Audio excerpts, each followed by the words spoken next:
Hoje alguém esperando para Jesus encontrar. Venha, não mais se demore, Cristo vai hoje passar. Reino de mãos estendidas, cheio de graça sem par. Ó que ventura inaudita, Cristo vai hoje passar. Cristo vai hoje passar, passar, passar. E vem de amor transbordando, todos a se convidando, cheio de graça sem par. Ó, vinde vê-lo passar. Ainda alguém duvidando do seu poder de salvar, venha, já experimente, Cristo vai hoje passar. O seu poder é divino, o seu amor não tem par. Estás ainda hesitando, Cristo vai hoje passar. Cristo vai hoje passar, passar, passar. E vem de amor transbordando, todos a se convidando, cheio de graça sem par. Ó, vinde vê-lo passar. Ainda alguém demorando, em Jesus Cristo aceitar. Eis que o Senhor está perto, Ele vai hoje passar. Ó pecador desdigoso, porque has de o bem recusar. Estás ainda hesitando, Cristo vai hoje passar. Cristo vai hoje passar.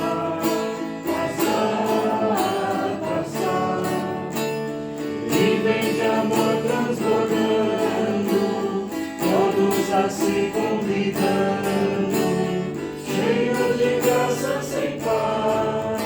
Ó, vinde vê-lo passar. Olá, queridos irmãos, graça e paz da parte de nosso Senhor Jesus Cristo. Saúdo a todos com o lema para essa semana de Filipenses capítulo 4, versículo 4. Alegrem-se sempre no Senhor. Outra vez digo, alegrem-se. Queridos, nós temos motivos de sobra para nos alegrarmos no Senhor, e o maior motivo para nos alegrarmos, para bendizermos, para louvarmos ao Senhor em todo e qualquer momento da nossa vida é a salvação que Ele nos oferece em Cristo, de graça. Esse é o motivo que deve sempre de novo nos trazer alegria, nos trazer paz, por sabermos que o Senhor ama cada um de nós e deseja que cada um de nós sejamos salvos. Nos oferece isso inteiramente de graça. Com essa palavra eu saúdo a todos e nós queremos iniciar o culto em nome, na presença de Deus, que é Pai, Filho e Espírito Santo. Amém. Convido a baixarmos a cabeça, a orarmos. Obrigado, Pai querido, porque o Teu desejo é que cada ser humano, chegue à fé em Ti, chegue ao pleno conhecimento da verdade que é Teu Filho Jesus Cristo, e seja salvo e entre na festa que Tu tens preparado para cada um de nós. Ajuda-nos, Senhor, a guardarmos a nossa fé em Ti, a nunca nos desviarmos dos Teus caminhos e a ajudarmos uns aos outros para que não nos desviemos e para que andemos em arrependimento, nos convertamos a Ti constantemente. Conceda, Senhor, alegria, paz ao coração de cada um de nós e que o Teu Espírito Santo esteja nos dando clareza neste momento da leitura, da interpretação da Tua Palavra. Por Teu Filho Jesus Cristo. Amém. Irmãos, quero compartilhar um dos textos previstos para o dia de hoje, Ezequiel capítulo 33, versículo 7, que diz: Filho do homem, eu fiz de você uma sentinela para a nação de Israel, por isso ouça minha palavra e advirta-os em meu nome. Quando eu disser ao ímpio que é certo que ele morrerá, e você não falar para dissuadi-lo de seus caminhos, aquele ímpio morrerá por sua iniquidade, mas eu considerarei você responsável pela morte dele. Entretanto, se você de fato advertir o ímpio, para que se desvie dos seus caminhos e ele não se desviar, ele morrerá por sua iniquidade e você estará livre da sua responsabilidade. Filho do homem, diga à nação de Israel: é isso que vocês estão dizendo, nossas ofensas e pecados são um peso sobre nós, e estamos desfalecendo por causa deles. Como então poderemos viver? Diga-lhes: juro pela minha vida, palavra do soberano, o Senhor, que não tenho prazer na morte dos ímpios, antes tenho prazer em que eles se desviem dos seus caminhos e vivam. Voltem-se dos seus caminhos, porque o seu povo haveria de morrer, ó nação de Israel. Até aqui essa palavra. Queridos, nós vivemos um tempo que nos leva a pensar diferente daquilo que a palavra de Deus nos ensina. É muito comum nós ouvirmos a seguinte frase: cada um cuida da sua vida e ninguém tem nada a ver com a vida do outro. O que acham dessa afirmação? Nós a ouvimos muito, mas será que isso encontra respaldo na Bíblia? Será que é assim mesmo que nós devemos viver como cristãos? Na semana passada nós falamos de amor. O amor que vem de Deus, ele nos leva a amar o próximo. E é dessa forma que Deus é visto pelo mundo, quando nós amamos uns aos outros. E só por aqui nós já podemos ter uma ideia da resposta anterior. Se realmente nós amamos, nos importamos uns com os outros, com o próximo, nós não podemos pensar como o mundo diz que nós devemos pensar, mas somos chamados a cuidarmos uns dos outros, e às vezes isso implica não em se meter na vida do outro, mas auxiliar, exortar, orientar o outro em amor. De forma alguma nós estamos falando aqui de fofoca, porque isso também é algo normal em nosso tempo, em nosso meio, onde nós ficamos falando da desgraça, do infortúnio da vida do irmão, uns para os outros, criticando, mas não vamos falar com a pessoa.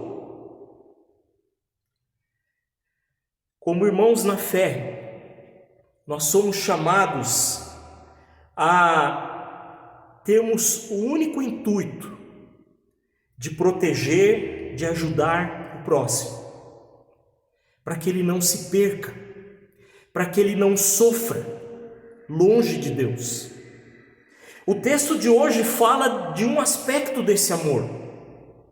Fala da exortação com amor e cuidado àquele que não reconhece seu pecado, que não se arrepende e que anda longe dos caminhos de Deus. Ou seja, aquele que é perverso no entendimento bíblico. O Senhor exorta o profeta Ezequiel e o lembra por que o chamou. Ezequiel era um atalaia, uma sentinela, um vigia. Um atalaia, uma sentinela, ela tinha a função de observar, de cuidar, de vigiar de cima de uma torre para anunciar o perigo iminente. Numa guerra, se a atalaia dormisse e não visse o inimigo chegando, ele sofreria as consequências provavelmente de duas maneiras. A primeira, se ele dormisse, se ele não estivesse atento e os inimigos invadissem a sua cidade, provavelmente ele seria morto à espada. Se porventura ele escapasse da morte, ele seria julgado por aquilo que ele deixou de fazer, pela sua missão, pela sua omissão. Queridos, Ezequiel deveria ouvir a palavra do Senhor e transmiti-la ao povo. Além disso, ele deveria estar atento, cuidando do povo para auxiliá-los quando eles se desviassem. Ezequiel era chamado a acompanhar, a pastorear o povo e, quando necessário, exortá-los, chamá-los ao arrependimento, à conversão para o caminho certo, avisar que o pecado leva à condenação e ao juízo do justo do juiz, do Senhor. Ezequiel deveria levar essa mensagem ao seu povo, tanto ao perverso, ou seja, aquele que não reconhece sua culpa, que não se arrepende dos seus caminhos, quanto aos tementes a Deus. Aos perversos, para que eles reconhecessem sua culpa, se arrependessem, e aos tementes, para que eles não se desviassem do caminho certo. Interessante nos lembrarmos que Pedro entendeu bem a sua tarefa como uma atalaia, como um vigia, como uma sentinela. E ele disse: não podemos deixar de falar das coisas que vimos e ouvimos. Atos capítulo 4, versículo 20. O apóstolo Paulo também afirmou algo importante a esse respeito para os presbíteros. Portanto, no dia de hoje, testifico diante de vocês que estou limpo do sangue de todos, porque jamais deixei de lhes anunciar todo o plano de Deus. Cuidem de vocês mesmos e de todo o rebanho no qual o Espírito Santo os colocou como bispos para pastorearem a igreja de Deus, a qual ele comprou com o seu próprio sangue. Atos 20, 26 a 28. Essa missão de Ezequiel era muito séria, pois se ele não o fizesse, correria o risco de perder a sua própria salvação. Se Deus o orientasse a chamar a atenção de um pecador e ele não chamasse, ele também seria culpado do sangue desse pecador. Ele seria culpado pela perdição desse pecador.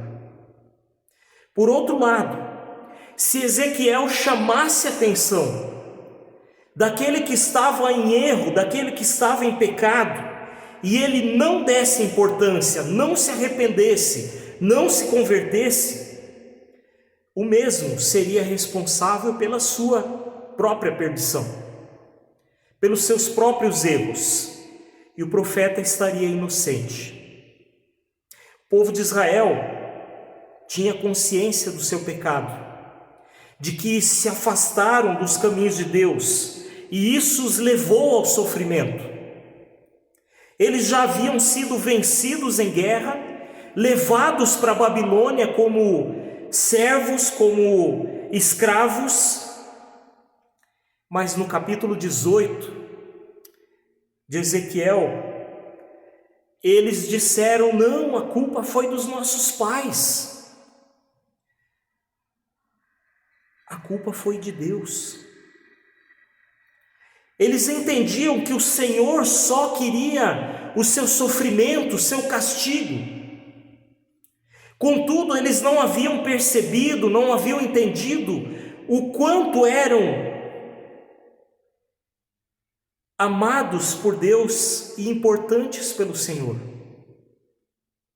Mas o que seria andar nos caminhos contrários a Deus? Como podemos saber se nós também não estamos errando o alvo, ou seja, pecando contra Deus? O pecado, o errar o alvo, é rebelar-se contra o Senhor, afastar-se dele, dos seus caminhos, é desobedecer os seus ensinamentos. No versículo 11, nós temos uma afirmação bem forte e bem especial da parte de Deus. Ele não se alegra com a morte do ímpio. Isso é enfatizado também no capítulo 18 de Ezequiel, que diz: eu não tenho prazer na morte de ninguém, diz o Senhor Deus. Portanto, convertam-se e vivam. O soberano Deus não tem nenhum prazer na morte do pecador. Ao contrário, ele sempre desejou a vida plena para cada ser humano. A intenção básica de Deus com a sua criação sempre foi a vida e não a morte. Deus não quer e não deseja que ninguém se perca. Não foi para isso que ele nos criou, mas nos criou para a vida verdadeira, para a vida eterna, para andarmos na sua presença. O Senhor sempre apontou para a saída, para o escape, para a direção certa, arrependimento e conversão. No livro de Ezequiel, esta é a terceira vez que Deus chama o povo ao arrependimento, à conversão. É preciso conversão, é preciso mudança de vida, de direção, de caminho. É preciso abandonar o caminho do pecado, de erro, se voltar para Deus com arrependimento sincero. Na Bíblia vemos inúmeras vezes histórias de que quando o homem abandonou seus maus caminhos, quando o povo abandonou seus maus caminhos, suas abominações, eles sempre encontraram o favor de Deus, seu perdão, a bênção. Porque se vocês se voltarem ao Senhor, os seus irmãos e os filhos de vocês acharão misericórdia diante dos que os levaram cativos, e eles voltarão para essa terra. Porque o Senhor, o Deus de vocês, é bondoso e compassivo, e não desviará de vocês o seu rosto, se vocês se voltarem para Ele. 2 Crônicas 30, versículo 9. É necessário a conversão dos maus caminhos, e não só intenções. Em 2 Pedro nós lemos: o Senhor não retarda sua promessa, ainda que alguns a julguem demorada. Pelo contrário, Ele é paciente com vocês, não querendo que ninguém pereça, mas que todos cheguem ao arrependimento. 2 Pedro 3, versículo 9. A consolação, a salvação é oferecida a todos, pois Cristo veio salvar os pecadores. Ele mesmo disse: porque a vontade de meu Pai é que todo aquele que olhar para o Filho e nele crer tenha vida eterna, e eu o ressuscitarei no último dia. João 6:40. Queridos, talvez nos sintamos incomodados até diante disso e nos perguntemos: quanto tenho de fé? Conforme cada um crê, também vencerá suas tentações, ira, ódio, orgulho. Mas o Lutero afirma que nem são essas as piores coisas, mas sim a presunção, o orgulho próprio, o ódio, a ira contra Deus e outras coisas semelhantes. No entanto, diante do pecado, seja ele qual for, somos chamados a corrermos para Cristo pela fé, e assim um dia talvez nós possamos dizer: graças a Deus que nos deu a vitória por meio de Cristo Jesus, nosso Senhor. 1 Coríntios 15:57. E dizermos com Cristo: eu venci o mundo. João 16:33. Mas somente em Cristo e por Cristo nós podemos essas coisas. Queridos irmãos, hoje Deus continua nos chamando, não só para nós de uma forma individual, a nos arrependermos dos nossos pecados, nos convertermos e recebermos o perdão por meio de Cristo, mas Ele também nos chama a avisarmos as outras pessoas, a anunciarmos perdão de Cristo àqueles que estão afastados, para que se arrependam, convertam-se dos seus caminhos e voltem-se para Deus e tenham vida plena. Nossa missão é levarmos as pessoas a Cristo. Não somos chamados a forçarmos as pessoas a se arrependerem, a se converterem, mas a apontarmos para Ele com amor.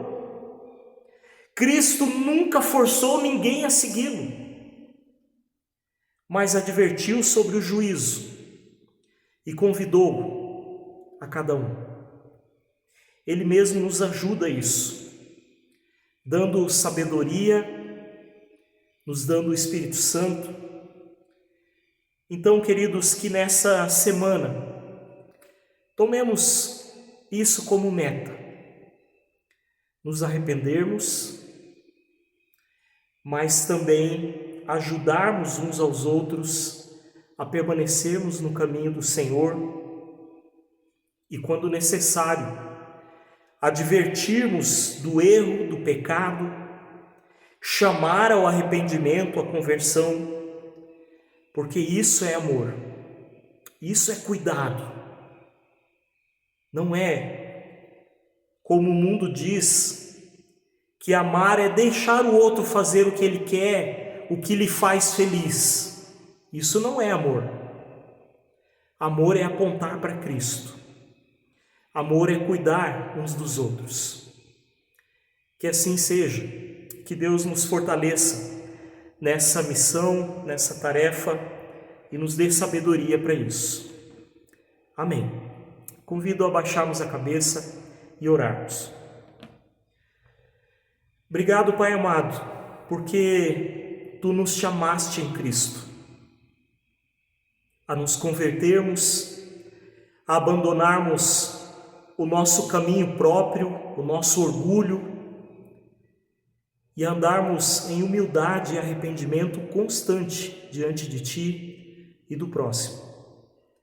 Ajuda-nos, Senhor, a de fato expressarmos esse amor uns pelos outros, a chamarmos uns aos outros em amor, a se voltarem para Ti, a nos voltarmos para Ti. Clamamos, Senhor, que abençoe e guarde cada um que está ouvindo esta palavra, toque o coração de cada um, para que reconheçam a sua grandeza, o seu amor, a sua graça e busquem a Ti em primeiro lugar. Cuida de cada família, de cada lar, de cada irmão espalhado pelo mundo afora. Proteja e guarde nossas lideranças, nossas autoridades. Clamamos, Senhor, pelas pessoas que também estão enfermas. Lembramos da Tami, da Rosana, da Deli, do seu Lauro, da Dona Edla, da Dona Zilda, da Dona Hilma. Cuida, Senhor, de cada um destes irmãos, irmãs. Sustenta-os, cura-os, para que eles fiquem bons e possam testemunhar do Teu agir em suas vidas. Proteja e guarde todos aqueles que estão presos injustamente, que eles encontrem a justiça em Ti. Senhor, que tenham paz em Ti. Te pedimos, Pai, que nos proteja, nos livre, Senhor, de todo mal. E aquilo que não conseguimos lembrar com as nossas palavras, incluímos na oração que Tu nos ensinou. Pai nosso que estás no céu, santificado seja o Teu nome. Venha o Teu reino, seja feita a Tua vontade, assim na terra como no céu. O pão nosso de cada dia nos dá hoje. Perdoa-nos as nossas dívidas, assim como nós também perdoamos aos nossos devedores, e não nos deixes cair em tentação, mas livra-nos do mal. Pois Teu é o reino, o poder e a glória para sempre. Amém. Que a bondosa mão do Senhor esteja sobre cada um. Permaneçamos nos seus caminhos e amemos uns aos outros, de fato como Ele nos ensinou. Que assim seja. Amém. Da nova achei, quando Cristo aceitei, Ele guiou de novo.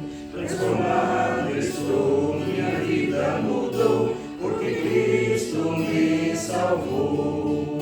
Coisas velhas perdem a atração, novo amor encheu meu coração. Transformado estou, minha vida mudou, porque Cristo vive em mim. Tudo aqui mudou, pois Jesus transformou, renovou a minha vida. Tudo aqui mudou, quando eu vi no Senhor, outra vida começou. Coisas que eu amava, renunciei, amo agora o que então desprezei. Tudo aqui mudou, quando eu vi no Senhor, nova vida começou.